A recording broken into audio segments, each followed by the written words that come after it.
Illinois breastfeeding. Oh, thank you for doing that. I don't know who did it.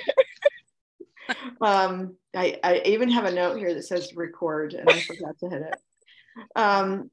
But I would like to thank the Illinois chapter of the AAP and the Illinois Public Health Institute, IPHI, for sponsoring the work that we are doing here. Katie Madigan did it. Thank you, Katie.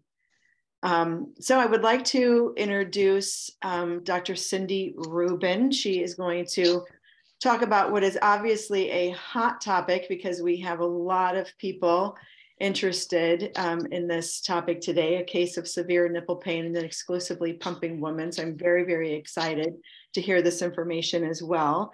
I'd like to tell you a little bit about Dr. Rubin. And first of all, Dr. Rubin, thank you so much for your willingness to do this. Dr. Rubin is a pediatrician and breastfeeding medicine specialist practicing in the western suburbs of Chicago.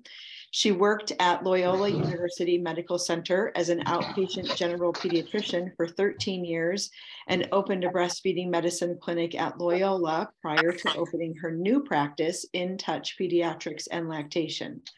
Dr. Rubin provides pediatrics and breastfeeding medicine services in patients' homes when and where they need them most, which is just amazing to me. She is invested in advancing breastfeeding medicine education for physicians. She teaches medical students as the creator and advisor of a breastfeeding and lactation fourth-year elective, and she serves as the co-chair for the Committee on Breastfeeding for the Illinois chapter of the AAP, and is a founding board member of the North American Board of Breastfeeding and Lactation Medicine. So welcome, Dr. Rubin. I am going to mute myself and my video and let you take it away. All right. Well, thank you so much, Beth, for having me, and thank you everyone for joining. So yes, this is a case of severe nipple pain in an exclusively pumping woman. And I'm going to start by, now I got to see if I can, there we go. Well, I don't have any disclosures. Well, you already heard a little bit about me. I don't even think I have to go over that. That was a very nice introduction, which kind of sums up what I'm doing. But I wanted to start with just talking about breastfeeding medicine and what it is, because I think a lot of people have not heard of it, or maybe have heard of it and aren't sure exactly where it fits in. Everybody knows IBCLC, but breastfeeding medicine is a somewhat newer term. So this is a specialty of medicine that is providing physician level care for breastfeeding conditions. So as you all know, most of us physicians do not get much breastfeeding education in our training. And then we are on the front lines and don't know what to do for our patients. And we get sought out a lot of the time and don't know what to do. So breastfeeding medicine is a way to learn that. So for more complicated problems, when you need a physician to evaluate, diagnose, treat, when things are either beyond your own scope of practice as a IBCLC, let's say, or you just feel as a physician that you don't quite have the either time or knowledge and training to take care of various problems, that's where we fill in that gap. And, just some examples of things that we can take care of. So recurrent plug ducts, I'm going to have the list here of just a few examples. But I think it's great to work in tandem with all of the other breastfeeding professionals out there. I get referred to by a lot of IBCLCs, as well as breast surgeons. Even, it's kind of crazy that breastfeed surgeons don't really know much about lactation. So anyway, we are around and willing to help. And I, just so you know, in my practice, I am licensed in Illinois, and I do virtual visits for anyone in Illinois. So I can be available if it's appropriate. All right. I just kind of liked this quote because I'm kind of starting a new era of my own life by leaving the kind of academic world and opening my own practice and becoming a business person, which has been quite an experience. All right, so let's go straight into the case. And I'm going to be watching the time, but when I first put this together, it was way too long. So I cut out a lot of stuff. And I might have to still go a little bit quickly, but hopefully we'll get to the main points. So this was a patient of mine that came to me actually kind of in the beginning of when I was practicing breastfeeding medicine. And when she came to see me, she was 3 months postpartum and she was 38 years old and she was coming to me for painful purple nipples. I usually, wanted and want both the breastfeeding person and the baby or babies to be at the visit with me, but she had come just herself.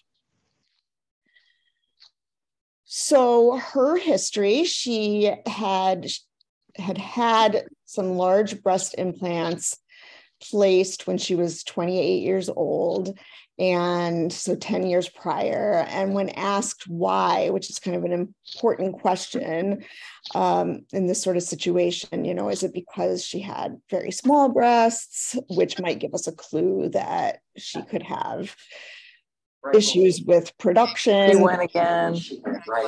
Oops, somebody's not muted. Is it red? Yes, and I put a ton. Hey, Shelley. I wiped.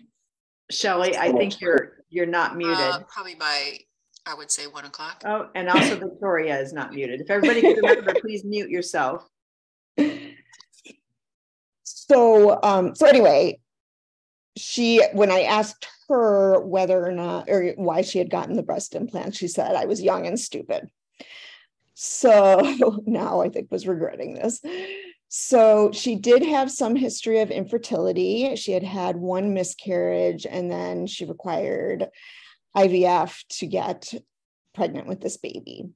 She did report a history of anxiety, but she did not feel like she was having any problems with anxiety right now. And she had had some diet-controlled gestational diabetes during the pregnancy. So if this person came to you and you just knew her history at this point, are there any red flags already, things that you might be thinking about that you would be worried? Maybe even if she just came to you as a prenatal consult.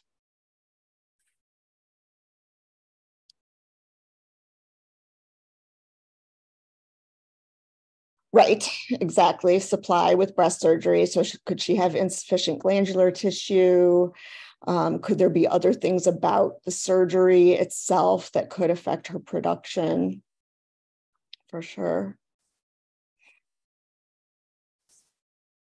The type of implant and procedure, absolutely. And actually, I don't remember which type she had, but she had an axillary. The implants were through the axilla, which is apparently kind of a more complicated dissection. So the potential to have more damaged tissue and ducts. Support, absolutely. So anybody who has underlying anxiety is certainly at risk for having postpartum anxiety or depression. Why the nipples are purple, absolutely. So looking at the baby, which I was frustrated that the baby wasn't there, but she was actually, we'll get into this, but she was exclusively pumping at this point. Gestational diabetes can affect production and fertility, oftentimes linked. We don't know exactly why yet, but I have some theories on people who have infertility are often the ones that we end up seeing with production problems, as well as mental health kind of underlying things, because there's so much stress in infertility, and these people, they finally get pregnant, and then I think they sometimes have higher expectations of how things are going to go after the baby comes. And I think there's just a certain level of anxiety that comes along with that I've seen. So yeah, so I was just listening to her history and thinking about risk factors. She certainly has risk factors for low production. She's also older, which gives her additional risk. Oh, I forgot to put this in there. She did have a history of hypothyroidism, but she was stable on Synthroid. But that's certainly a risk to the implants we talked about, the infertility, the anxiety. And then because of the implants and her history of just breast surgery, there's some risk of plugged ducts as well if there's some damaged tissue. So she had a fairly uneventful labor, but this was full term, but she had failure to progress and did have a C-section. She had a little boy, and he did great when he came out. He was 6 pounds, 12 ounces. She did have some postpartum bleeding, and that caused a delay. That plus the C-section caused a delay in skin to skin in the beginning hours.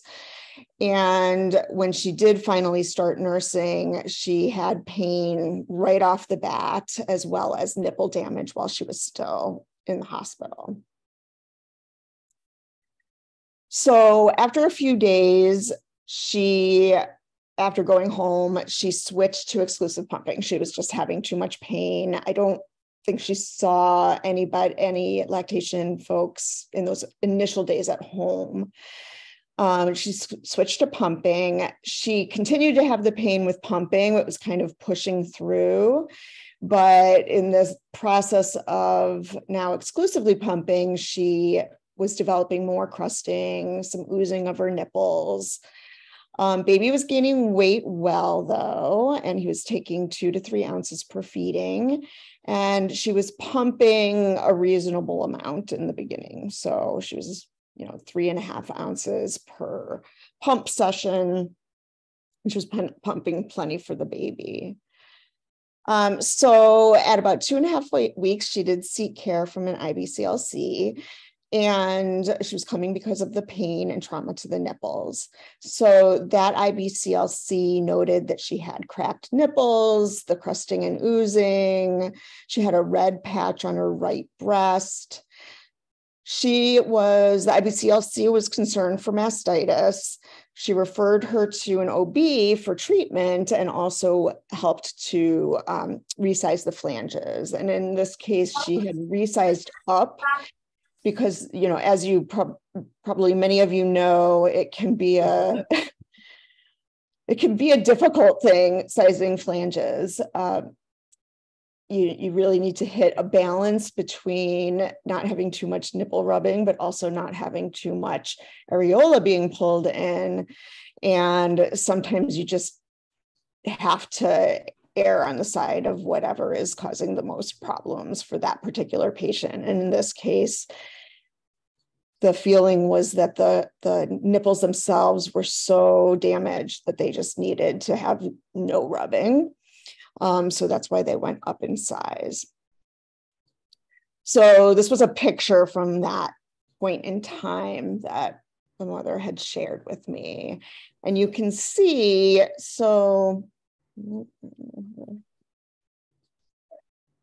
you can see that she has kind of a white, crusty film on her nipple.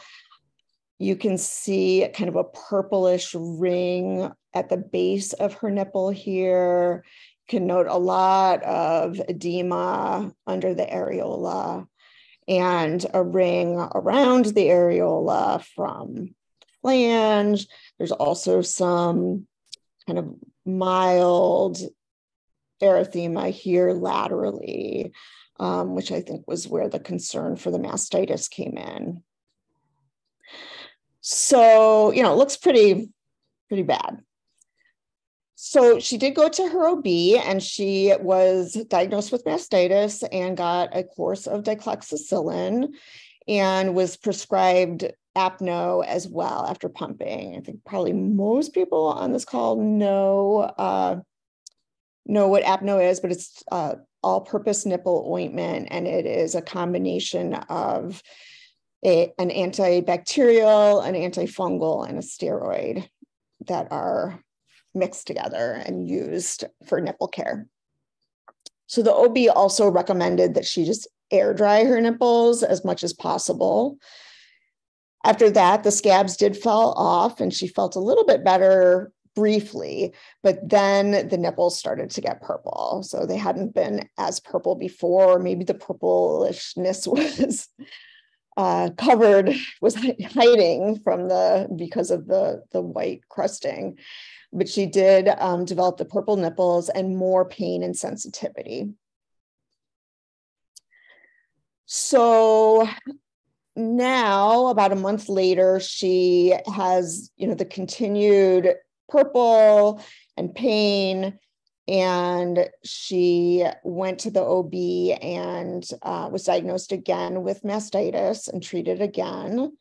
I see a question, just what was the white crusting? So my hunch is, so we see this a lot with exclusive pumpers, that they can develop, it is probably a combination of some biofilm from some amount of dysbiosis going on in the breast, and also just a phenomenon that happens with exclusive pumping, interestingly. And if there are no other symptoms with it, if there's no pain and the pumping is going well otherwise, then it doesn't necessarily even need to be treated. But in her case, she was having other symptoms as well.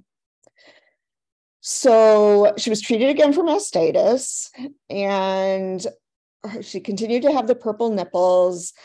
She did a little bit of research on her own, and she thought that she might be having some nipple vasospasm. And so she tried just using some heating pads off and on at home, and that didn't seem to help. So at about 2.5 months now postpartum, she went back to her IBCLC and she referred her on to me. And, it's never a wrong thing to ask for help. And we know that unfortunately, these women do not get enough support at all. So when I saw her, I'm just going to sum up her symptoms. She was having the purple nipples all the time. She did feel that she had worse pain after pumping. The pain was pretty constant, though, in her nipples and her breasts. And so her breast pain she described as being a deep pain, achy, but also sometimes sharp. And she reported that her breasts were very, very tender to the touch. She also had nipple pain that she described as sharp.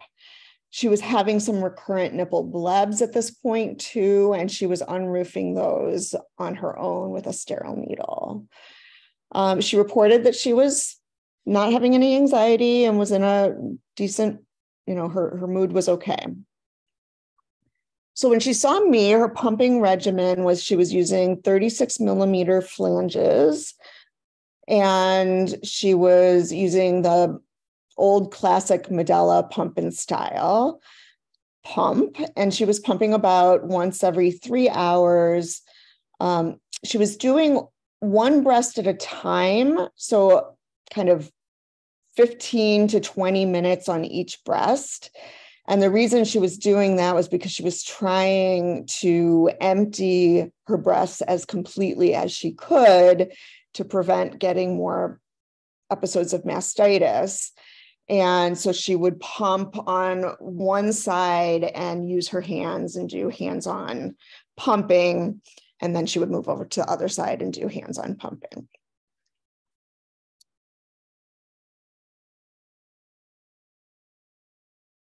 So her exam when I saw her, so not so different from a couple of months ago, but she has clearly some purple discoloration at the surface of her nipple.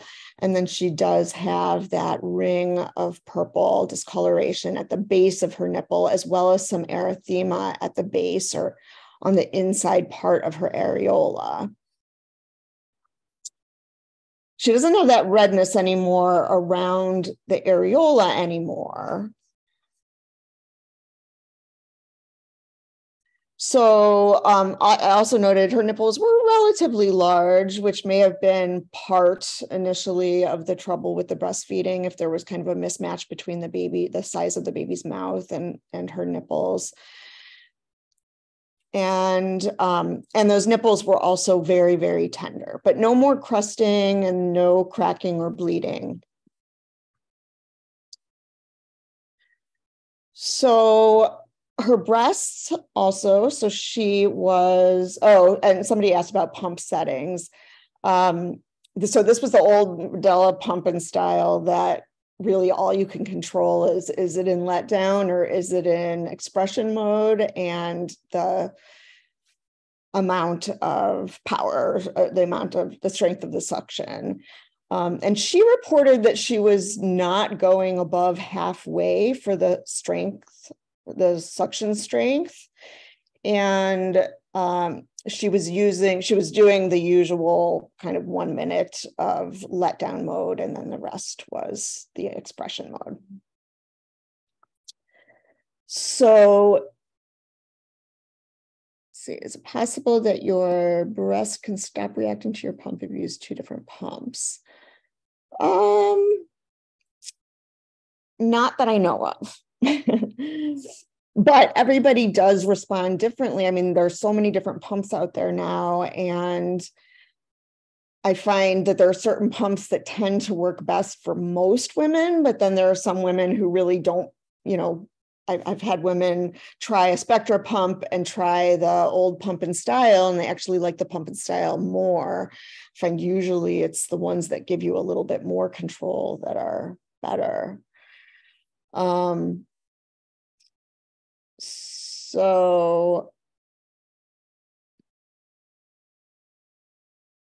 So this patient was not using the Symphony. It was the old classic pump and style at home. So she was, so she did have a scar up in the axilla from where she had the implants placed. There was no redness, but both of her breasts were extremely, extremely tender throughout the entire breast. There were no areas of, specific induration or masses, and generally the tissue just felt homogeneous throughout.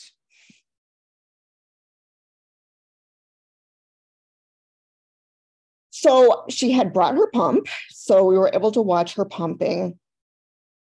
I think I had a whole room of medical students with me and residents at the time too.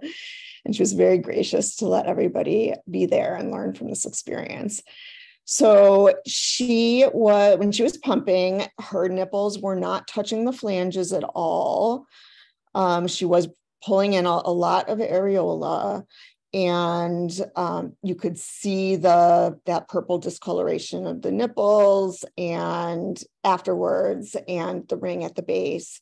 And I actually so this is the before and after picture. The one on the left is the one we saw a few slides ago, and then the one on the right is after pumping. And you can see that the purple discoloration is darker and deeper.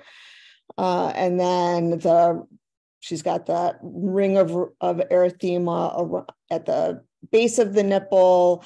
You can't see the purple ring around the nipple, but it's there, and quite a bit of edema, subareolar edema after pumping. And a lot of that, so the ring of erythema on the inside of the areola is all because that is areola that's being pulled into the pump. But again, so these flanges, you can kind of guess, are a little bit too big because they're pulling areola in, but that was done to try to protect her nipples and help them heal. She was just using the Apno still for nipple care. So at this point, what do you think might be going on? There's a lot of things.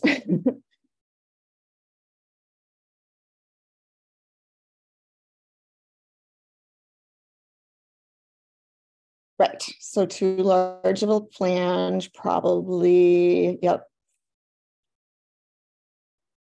And I don't know if the lactation consultant who referred her to me is on here, but she, we were in communication during this time, and she was, when she saw that we ended up going down on flange size, she said, I do know how to size flanges. And she did, she was just kind of picking the lesser of two evils when she recommended to go up in size.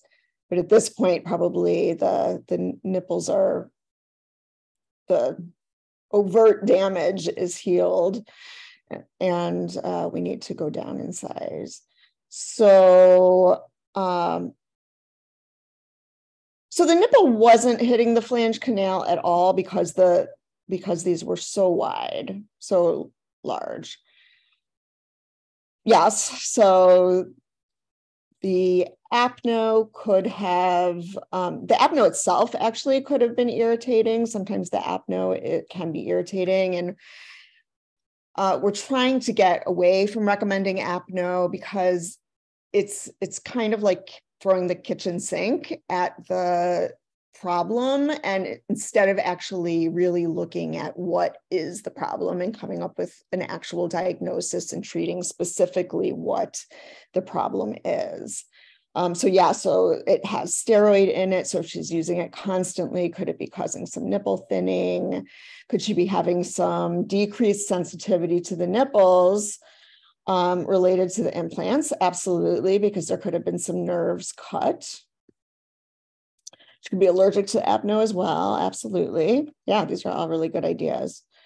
So my thoughts at the time, so she was exclusively pumping. So just that in and of itself, we just know that pumping is not a natural phenomenon, and there's almost no way to make it perfect.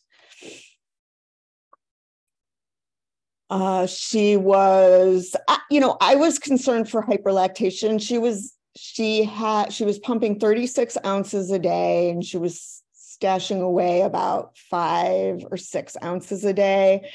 But I was still, feeling like in her, that might, if she has a smaller storage capacity, that might actually be kind of a significant amount of hyperlactation. So her breasts were rarely empty. Or I shouldn't say it that way, but her breasts were often full and engorged. Erin said any systemic inflammation or implant sickness. Yeah, so not necessarily systemic in her case, but implants definitely can. So implants are foreign bodies, and you develop what's called a capsule around the implants as your body is trying to kind of separate it from the rest of the body and protect the rest of the body. And that is a capsule of inflammation, essentially. And that can cause pain. And absolutely, that could have been contributing to it at this point.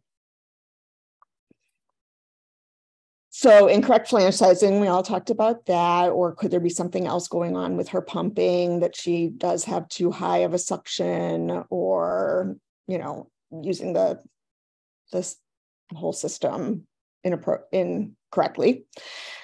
There could be, she has very large breasts, and those breasts are now lactating too. So very heavy breasts that could be just causing a lot of musculoskeletal pain.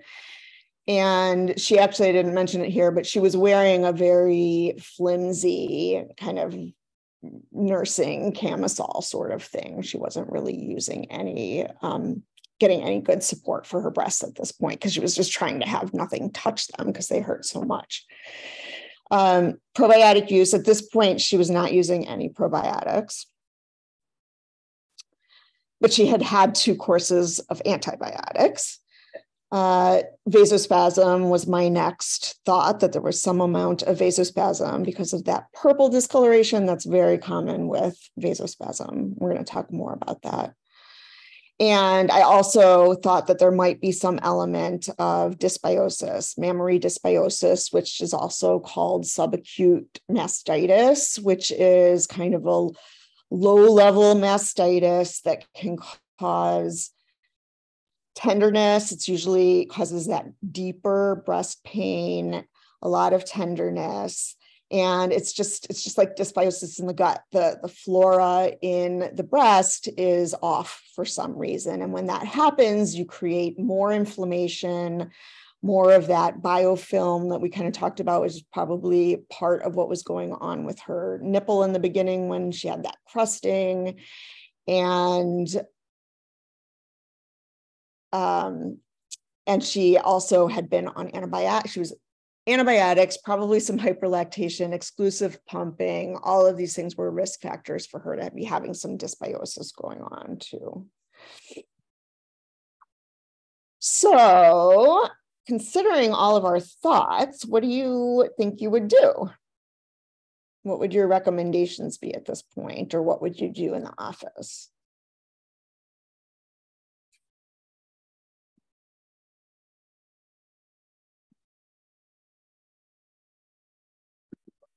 Yep, hand expression, great idea. So sometimes when there's just a lot of pump trauma, switching to hand expression for a while can be very, very helpful. So we already watched her pump, but yes, you would definitely want to be doing that. Yeah, so changing flange size. So I definitely wanted to try to go down on flange size. She had a lot of other size flanges, but she hadn't brought them with her that day. Teaching manual expression, very good thought. Yep, different types of flanges, not just different sizes, but trying the pump and pals. And she actually was using a pump and pal. I made this a little simpler for the presentation, but she was using a pump and pal on one side. She had tried that, and she had felt like it felt a little bit better on one side. Measure the nipples to help to figure out the flange sizing, lubricating the inside of the flange. Yep, if you have any nipple rubbing, that the lubrication can really cut down on the friction. Probiotics are a good thought, especially since we're thinking about dysbiosis. Probiotics, there's no evidence yet on probiotics and dysbiosis, but it makes sense that they would help. I do not know what bromeliad is. So if you can tell me what it is, that would be great. Low inflammation. Yeah, I mean, there's definitely inflammation going on. So whatever we can do to get that inflammation down. I think that was a new pump that she was using. She had gotten it with her insurance. Decreasing the amount of time of pumping, that's a really, really good thought. So, it's the pumping, the act of pumping that is causing problems, essentially. And the ischemia that you get, so top on my mind at this point were dysbiosis and vasospasm. And the vasospasm is essentially ischemia or hypoxia to those distal tissues. And every single time the nipple or the areola is being compressed, essentially, or pulled in or stressed in any way, you're getting the vasospasm and hypoxia. So you want to decrease how often and how much that is happening. So pumping both sides on the same time. Yep. Sorry, I still don't know what oh, here we go. Okay, supplement that helps decrease inflammation. Okay, thank you. Yes, so if it decreases inflammation, that could be helpful. Exclusively breastfeeding, yes, very good thought. So why is she pumping anyway? And, maybe we could, she didn't try very long to nurse at the breast. So maybe there's a thought of going back to the breast, and that might solve a lot of the problems. Warm compresses on the nipple for the vasospasm, good thought. Pump and pads, yep, we talked about that. Lymphatic drainage, really good thought too. So lots of inflammation and lymphatic drainage can help to decrease that inflammation. Yeah, so great, great points. And yeah, that she was exclusively pumping just because the latching was causing pain. So she switched to pumping, which ended up also causing pain. So my plan after that first visit, and I feel like I have to start moving quickly here, was that I did obtain a milk culture because I was thinking about dysbiosis and I wasn't necessarily ready to treat her for it with antibiotics, but getting a milk culture can be helpful because it doesn't give you the diagnosis of mastitis or subacute mastitis, but it helps to guide which antibiotic you're going to use because it'll give you the ID and sensitivities. So we did get a milk culture. We recommended smaller flanges, and she was just going to go home and kind of try all the different ones that she had. Supportive measures for vasospasm. So that would be the warm compresses. Absolutely. So warm compresses afterwards, or heating pads, or wool nursing pads, just keeping the temperature in your house a little bit higher, wearing more layers, anything to just increase the temperature of those nipples just around the clock, so that that hypoxia can start to resolve. Decrease pump volume and time. Yeah. So I was encouraging her to really not pump anything more than what the baby needed. So sometimes if there is hyperlactation, it's best to really treat that. She was resistant to that because her plan was to, at this point, she was having so many difficulties and so much pain, but she wanted her baby to get breast milk for as long as possible. So in her mind, she was storing milk so that at 6 months she could stop pumping, but she would still have frozen milk to keep giving her baby like 1 bottle a day for as long as possible. So that was her goal at this point.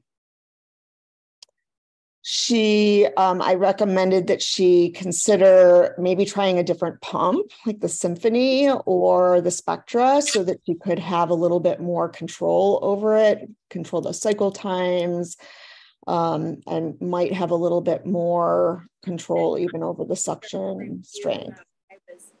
Yes, so somebody mentions, Janet mentions the anxiety, and I was very, very suspicious of anxiety at this point, and I kept trying to gently uncover it or get her to see that there was some anxiety going on. She really denied it, and it's a tricky subject.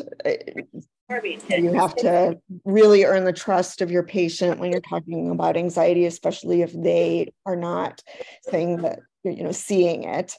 And I just continued to gently suggest that there might be a little bit of anxiety, and that just having pain for so long, in and of itself, not even related to breastfeeding, that can cause anxiety and depression. So I was trying to give her good reasons to be anxious and see if I could get her to admit it. But she didn't. So she had support from her husband, but yeah, they weren't very involved in her breastfeeding situation and journey. So she had been unroofing those blebs. So I recommended that she stop doing that. So blebs really are that biofilm again. So from dysbiosis, and sometimes a little bit of scarring could also be causing the blebs after having all of that nipple damage in the beginning. But unroofing just causes more scar tissue and more problems. So it's really not recommended except in dire situations.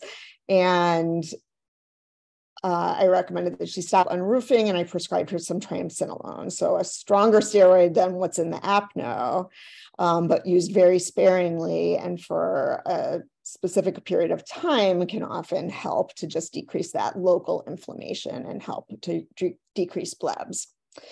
The probiotics I did recommend, and there's 2 probiotics in particular that are thought to help with breast health. And those are L. salivarum and L. salivaris and L. fermentum, lactobacillus. So that is what I recommended that she start because it couldn't hurt.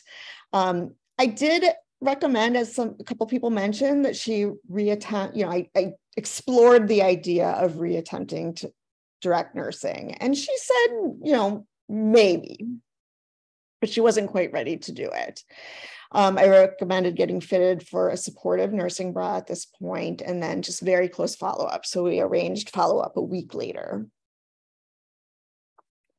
So when she came, she was using smaller flanges. They were still on a larger size in general, but they were smaller. And lo and behold, the pumping was actually more efficient with the smaller flanges. And she was having mild, she hadn't changed the volume that she was pumping though. She still was having the discoloration, but the pain had improved quite a bit in her right breast and nipple. The left nipple, she had paid a little bit more attention to the pattern of the pain, and she felt that it was worse with cold. It was worse when it was touched, and it seemed to worsen about 5 minutes after pumping. And then she was asking whether or not this could be related to her implants and should she have them removed. So implants, and somebody just asked that too. So apparently, I don't know a whole heck of a lot about implants, but I talked to a breast surgeon at the time to find out more. And they said that that implants frequently need to be revised. And she would not have been surprised if that needed to happen at some point, but it wasn't recommended that they do it during lactation unless the implants were infected, in which case they would have to come out. So even though she was having possibly some infection in terms of subacute mastitis, that was the breast tissue that's inflamed, not the implant itself at this point. So Raynaud's, exactly. I was definitely thinking about that. And there's Raynaud's. So people who have Raynaud's phenomenon often get Raynaud's of the nipple, or can get Raynaud's of the nipple. And then there's this kind of vasospasm that's very similar, or essentially the same process of Raynaud's phenomenon, but it's not an autoimmune situation. It's triggered by trauma, bad latch, pumping, all of these other things that are going on that we're creating, we're triggering the vasospasm in other ways. So we watched her pump, and she was down now to 30 millimeter flange on the left. The right was 27. She had tried the 27 on the left side, but it just felt like knives on her nipple immediately. So she just couldn't do it. This is actually a picture of her pumping in the office, and you can see there's still quite a bit of areola being pulled in. The nipples are not really rubbing, and it seemed like her, with every single size that she tried, she did do the lower sizes for us, and her areola, the same amount of areola was being pulled in no matter what. Really, we really were having trouble decreasing that. She was very elastic. And you could kind of see the hyperlactation. We're just doing kind of random pumping in the office, and she's already got almost 2 full bottles here. So I was suspecting that she was actually not being completely honest about how much milk she was actually making and hyperlactating. But still very resistant to going down on the volume. So after she pumped for us, this is how it looked on the right and the left side. So not too different than last time, and maybe a little bit less erythema at the base and less swelling under the areola, but still very purple. The interesting thing was that she was feeling better on the right at this point, even though it wasn't, the color changes were still there. So I'm going to have to zoom through the rest of this here, but so what now? So here, now I was really like, this is vasospasm. We need to really more aggressively treat this because the pattern that she was describing kind of fit with it, the color changes, all of that fit with it. So we already talked a little bit about what vasospasm is. And generally the treatment is the heat and decrease that trigger. So decrease the amount of pumping in her case, improve the pumping itself and decrease how much she was doing. So Kathy Leeper, who's a breastfeeding medicine physician in Nebraska, she recommends for people with severe vasospasm that they do this kind of 48 hours of very aggressive heat therapy. So using a heating pad on low, over the bra, over a layer of clothes, you put over the breast for 10 minutes after every single pump session throughout the day, and then keep it on low, just hanging out nearby, so that anytime you start feeling it kind of flare up between pump sessions, you put that heating pad on. So the aim is for it to break the cycle that's going on here.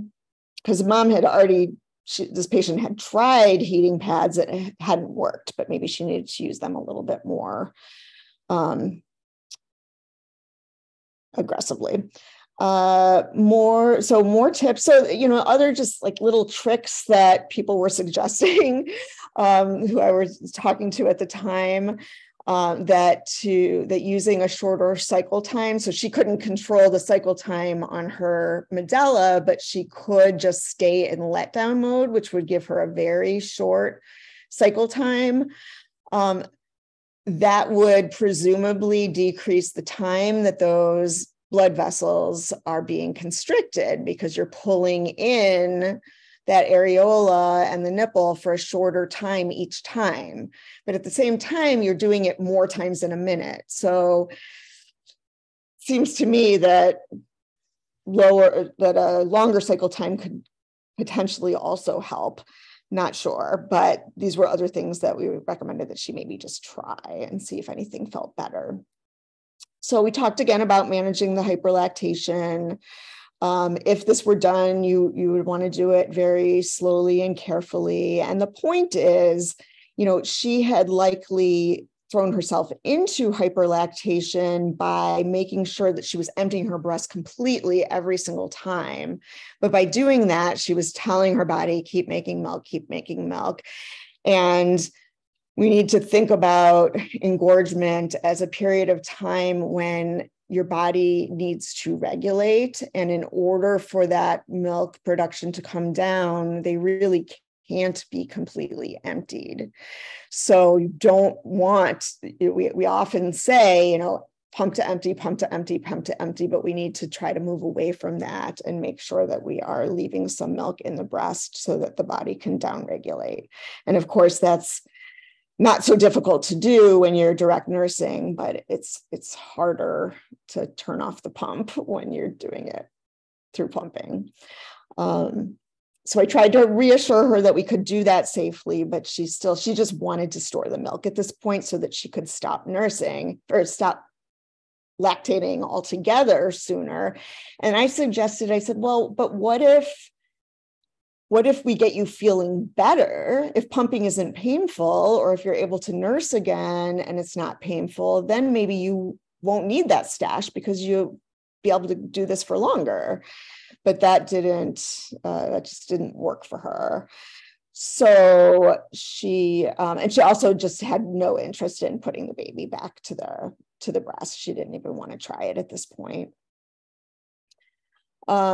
So Dr. Gulati mentions candidiasis of the nipple, and certainly that's a thought, but the more we are looking at the research, it actually looks like Candida is probably overdiagnosed, both in terms of the nipple and the breast, and is really exceedingly rare, especially since at this point, we're not seeing any rash.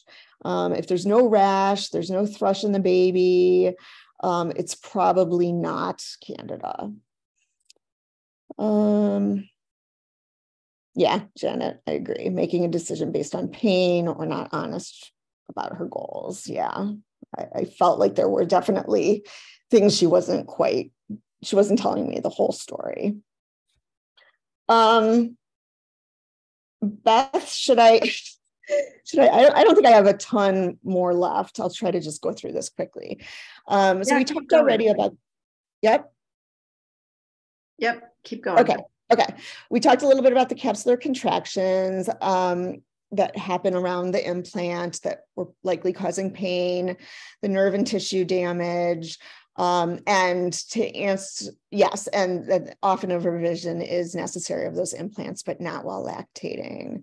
Other things just with the large breasts, the supportive bra is important, and any sort of position that is going to take some pressure off of the breast could be helpful as well. So side lying or laid back nursing could be helpful.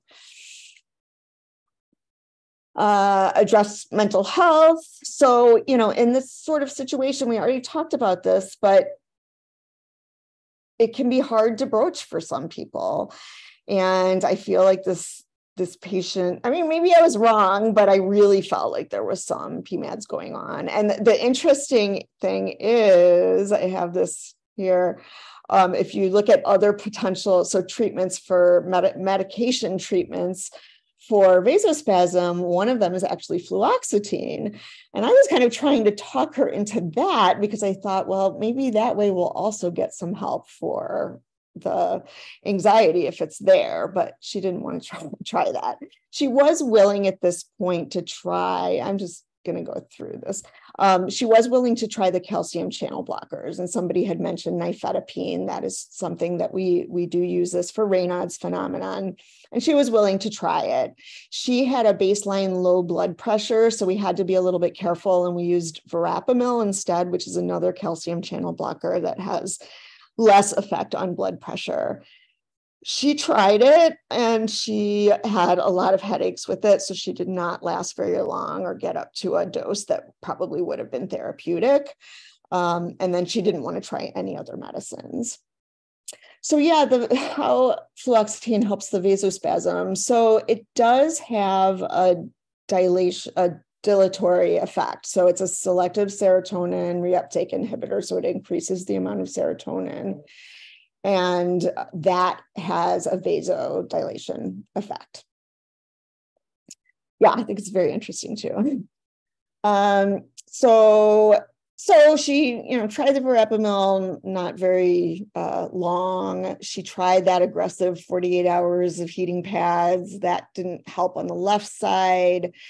And she just wasn't interested in anything else and just said, you know what, I'm going to keep doing this. I'm going to push through the pain. I'm going to do my 6 months and I'm going to stop. Baby was doing great, thankfully, through this whole thing. She was making plenty of milk and baby was thriving. But I'm not so sure that she was thriving. But there's a certain amount, as health professionals that we have to work with the patients and the way they are feeling and their goals. We can't try to accomplish our own goals. That's really, really important. And in the end, we had to do what she wanted to do. So take home points. So lactation's extreme pain is not normal. So start looking into why it's happening. Treat the underlying trigger, not just the symptom. Exclusive pumping, it's not physiologic. So, there's a lot of people who switch pretty easily to exclusive pumping for whatever reason. And, it comes with its own set of potential problems. So just to try to remember that.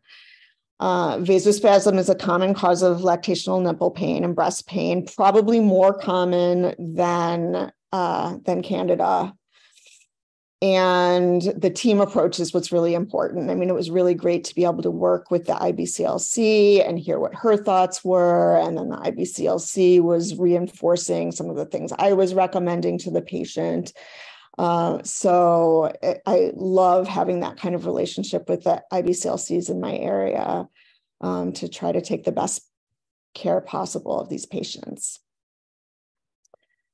So yes, I think Amy's question about the lactec and the other kinds of flanges, I think some women do find success, especially with the really elastic nipples. I think lactec can be helpful.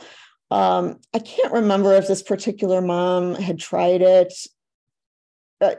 This was already a few years ago, so some of these things may not have come out yet too.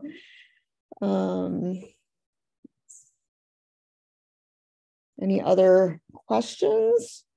This is a tough case. And, you know, I kind of chose this because it is a tough case, and part of what I want people to get out of this is also that breastfeeding medicines are here. Breastfeeding medicine doctors are here to help you with these issues. It doesn't mean, I think all of us who are helping breastfeeding women, we want so badly to help them reach their goals. It can be really hard when we can't. I know it makes me sad when I walk out of a room and I feel like I didn't do anything for that patient, but a lot of the time just being there for them and listening to them and knowing that they're being supported is what they need more than anything.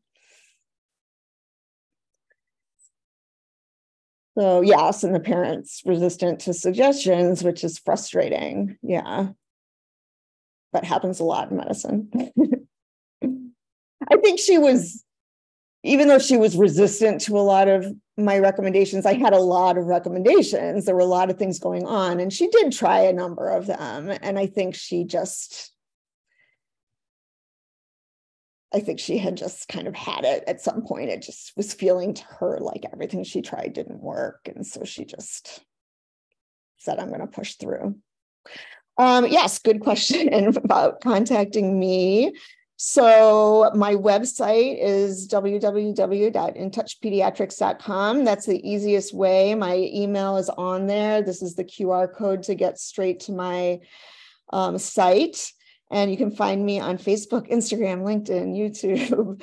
And feel free, you know, if you just have something you want to run by me at some point, not a full-on consult, I'm happy to talk to anyone and to help anybody who's interested, any physicians that are physicians or advanced practice providers here listening. I can help you kind of get that physician provider level education as well and find out where to do that. Yeah, it's not always so easy to fool Mother Nature with totally pumping. Absolutely. Thank you everyone for joining. This was fun. And thank you so much, Beth, for having me. Oh, thank you so much. I do have another question for you. Do you bill insurance, or if a parent has a consult with you, would that be private pay, or how does that work? Right. So I am out of network. I'm not actually contracted with any insurances. When I left my old practice, it was because I had just had it with the system and I didn't feel like I could practice medicine the way I wanted to within the system. And so I'm outside the system, but I do provide super bills so people can submit to their insurance companies. And I've been getting feedback that people are, you know, most people are getting at least 50%, if not more, covered, but it really depends on their insurance and where they are with their deductible. People can use their HSA account to pay.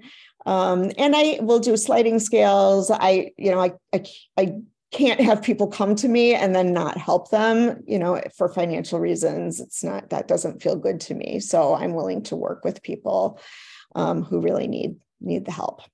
So Okay, great. Thank you so much. And thank you everybody for joining us today. And Yeah, thank you. we did record it, and I will send the recording out to everybody who was registered. All right. Thank you for the note about the QR code not working. I swear it was, but I'll have to check it again. Thank you.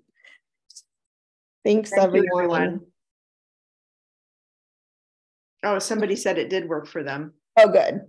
And I can send you the slides as well, Beth, if you want to distribute those. Oh, that would be great. Yeah. Yeah, the QR code's working for me too. Oh, okay, good. Yeah. It could be if you're at some sort of institution, there could be a firewall or something that's making it not go through. That's a possibility too. Yeah, most people it worked for. And my co-chair says that she'll post this on the Central Illinois Breastfeeding.org site. So that will be good for people to access as well. Great. Okay. All right. Thank you so much. All right. Thank you. Bye, everyone.